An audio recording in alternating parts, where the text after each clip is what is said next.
Salut tout le monde, bienvenue à On Joue-tu. Cette semaine, je vais vous présenter mon top 5 du mois d'octobre. Ça veut dire que c'est pas nécessairement les meilleurs jeux du mois d'octobre, mais c'est simplement les jeux que j'ai le plus réussi à sortir sur la table pendant le mois. C'est la troisième fois que je fais une liste comme celle-ci et au mois d'août, j'avais 51 parties jouées et Teotihuacan était ressorti vainqueur de ce mois-là. Ensuite, au mois de septembre, c'était encore Teotihuacan qui était numéro 1, mais avec une moins grande avance et au total, j'ai réussi à faire 40 parties de jeux de société au mois de septembre. Maintenant, pour le mois d'octobre, j'ai quand même réussi à faire plus de parties qu'au mois de septembre. On est à 45 parties ce mois-ci.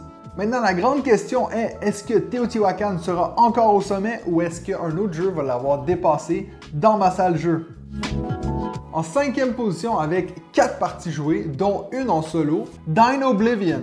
Pour ceux qui ne connaissent pas Dino Oblivion, j'ai justement une vidéo sur ma chaîne qui explique comment jouer à ce jeu en solo et en duel. Dino Oblivion, c'est en fait un jeu de deck building où on va avoir un thème préhistorique où on va essayer de construire et améliorer notre clan afin de pouvoir battre des gros dinosaures et faire des points de cette façon. Donc si vous aimez des jeux de deck building et des thèmes préhistoriques, go get it girl!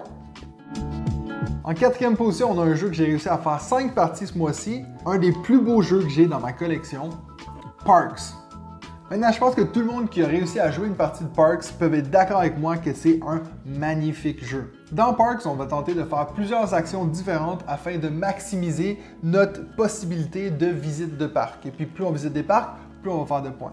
J'ai fait des parties à 2 joueurs, à 3 joueurs et à 4 joueurs de Parks. Et puis je vais vous avouer que 2 et 3, c'est un peu mon max. À 4, 5 joueurs, ça commence à étirer un peu en longueur. Et puis je trouve que c'est le genre de jeu qui se joue très bien vite. Mais aussitôt qu'il faut un peu attendre sur les autres, ça peut devenir un peu longué.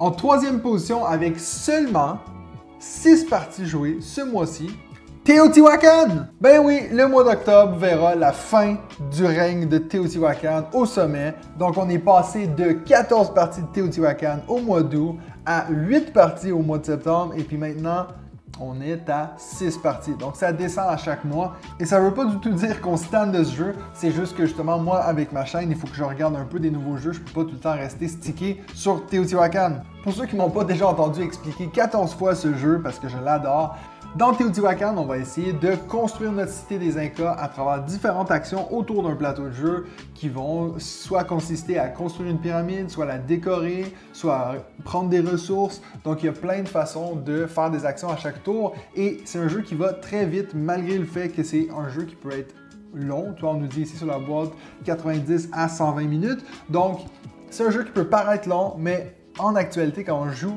ça va très vite, c'est très dynamique. Donc, Teotihuacan en troisième position pour le mois d'octobre. Ouh, c'est excitant! Qu'est-ce qui pourrait bien être en avant de Teotihuacan ce mois-ci? En deuxième position, c'est le jeu que je vous ai présenté la semaine passée, le jeu de Serge Lachey, Nidavellir. Donc ce mois-ci, j'ai fait 8 parties de Nidavellir à 2 et à 4 joueurs, même une fois aussi à 3 joueurs. Donc c'est un jeu qui est excellent, je vous le recommande fortement comme je l'ai dit dans ma vidéo. Malgré le fait qu'à 2, c'est pas optimal, mais à 3 ou à 4, c'est l'idéal ce jeu. Dans Nidavellir, on va aller dans différentes tavernes pour essayer de recruter des nains qui vont nous amener des points de différentes façons. Ce qui est génial avec Nidavellir, c'est le système d'enchères de pièces.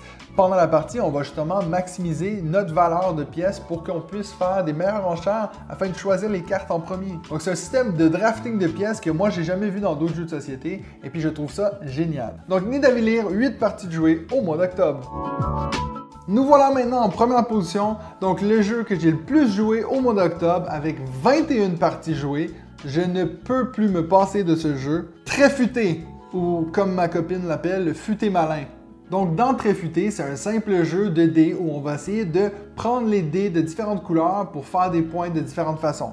C'est un jeu où on va essayer de maximiser nos combos pour faire le plus de points avec le moins d'actions. Et c'est un jeu qui se joue de 1 à 4 joueurs. Je vous avoue que j'ai fait la majorité de mes parties à 2 joueurs parce que c'est un jeu que moi et ma conjointe, on adore. À chaque fois qu'on fait une partie, on en fait directement une deuxième. On est déjà presque passé au travers de toutes les feuilles qui sont fournies dans le jeu. On ne peut plus s'arrêter de jouer à ce jeu. J'avoue que considérant que le jeu a été nominé en 2018 pour le meilleur jeu de l'année, j'avoue que je suis un petit peu en retard pour Très Futé, mais c'est un jeu que je suis très content d'avoir découvert. Et je vais peut-être aussi justement commencer à regarder pour m'acheter la suite, le Vraiment Très Futé. Et puis même, apparemment, j'ai lu qu'au début de l'année prochaine, on devrait recevoir le Vraiment Très Futé 3. En tout cas, la troisième version de ce jeu. Donc moi, j'ai très hâte de voir ça. Si vous ne connaissez pas Très Futé, je vous recommande fortement de l'essayer. C'est un jeu qui est facile de prise en main et c'est un jeu qui est idéal à avoir dans une collection de jeux. Petit, dynamique et en général, tout le monde aime ce genre de jeu. Donc voilà ma vidéo sur les top 5 jeux que j'ai le plus joué au mois d'octobre. Laissez-moi savoir dans les commentaires ce que vous en pensez si vous connaissez ces jeux. Et surtout, n'oubliez pas de vous abonner à ma chaîne, comme ça vous pouvez voir toutes mes vidéos. J'en sors environ une par semaine, donc thank you very much. Et puis sinon, nous on se revoit la semaine prochaine pour un autre épisode de On joue-tu?